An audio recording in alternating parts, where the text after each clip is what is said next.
Income Tax 2020, Schedule C, Interest Expenses. Come in, relax with Income Tax 2020.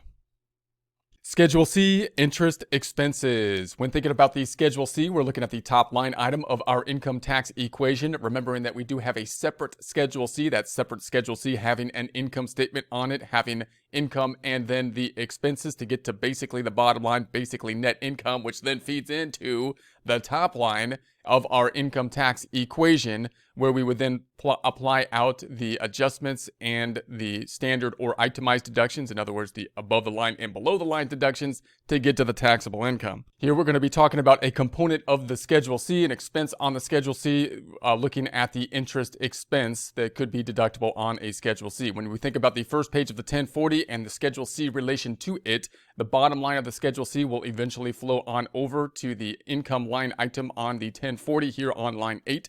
We could have above the line deductions for the portion or half of the self-employment tax that would be then deductible on Schedule 1 Part 2. Then we have the adjusted gross income, and we could have then the qualified business income deduction as well to get us down to the taxable income.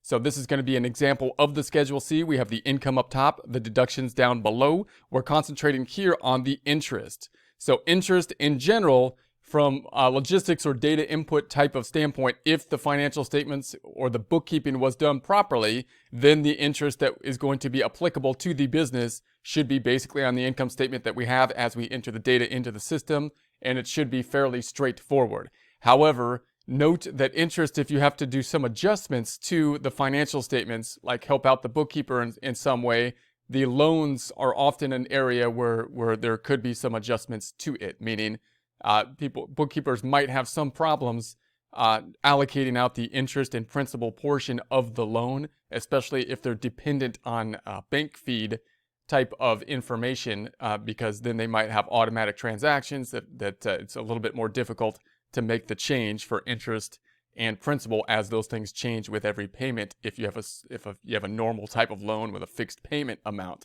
So note that you might need to do adjustments, or if you're doing bookkeeping help or adjusting entries, then the loan interest calculation could be a factor that needs to be adjusted. Interest can also be a little bit confusing just conceptually, because it kind of depends on what we're paying the interest for, and interest in and of itself can seem a little bit abstract. So therefore, if we have the interest for something that we are doing to finance the business directly, then you would think it would be ordinary and necessary expense, because we're basically paying, in essence, rent. It's kind of like paying rent on a building that we're going to be doing our business in. We're basically renting the purchasing power of money, and we're paying interest, which is basically rent on it. And therefore, since we need it in order to help us to generate the revenue, you would think that it would be ordinary and necessary, and typically is, and therefore be deductible as an expense.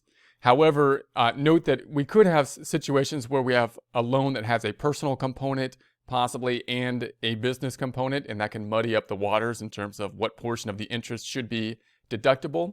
It's also a little bit confusing because different amounts of interest or different interests might be on different areas of the tax return. In other words, the other interest, big interest component usually has to do with home mortgage interest, which, if the home was not used for business, would be on the Schedule A.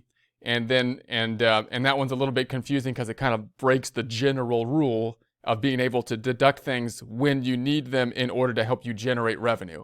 So meaning interest on the personal home being deductible is kind of a deviation from that general rule, which can kind of confuse the concept of interest in general. But if we had interest on like a car that we didn't use for business, a personal car, or interest to finance a vacation or something like that, for a loan for a vacation, then those would clearly typically not be deductible because they're not for business use and they are personal. Also note, interest can be a little confusing if you're talking about mortgage interest, because the mortgage interest could play a part if you have a home office in the home.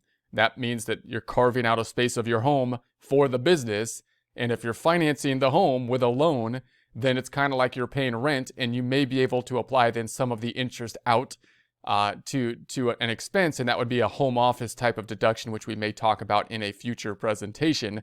So that's another thing that can kind of muddy up the discussion of whether interest can be deductible or not. Note that if you have the home mortgage interest, then you'd probably want to take it first on the Schedule C if you could, and then you may still get the deduction on Schedule A depending on whether you are itemizing or not.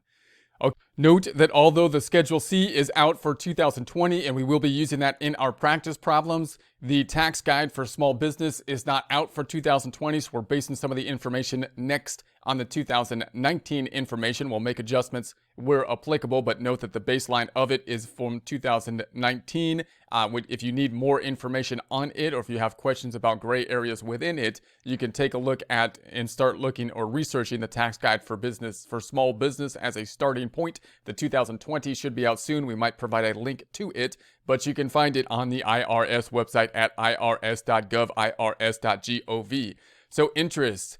You generally can deduct as a business expense some or all interest you pay or accrue during the tax year on debts related to your business. So that's going to be the key point. Is it a debt related to the business? If it's a business debt, then you would think it would be ordinary and necessary and therefore deductible on the Schedule C. Interest relates to your business if you use the process of the loan for a business expense. So obviously the typical format of a business loan would be you get a loan from the bank possibly, and they give you money. You're going to be spending that money for something on the business, such as equipment.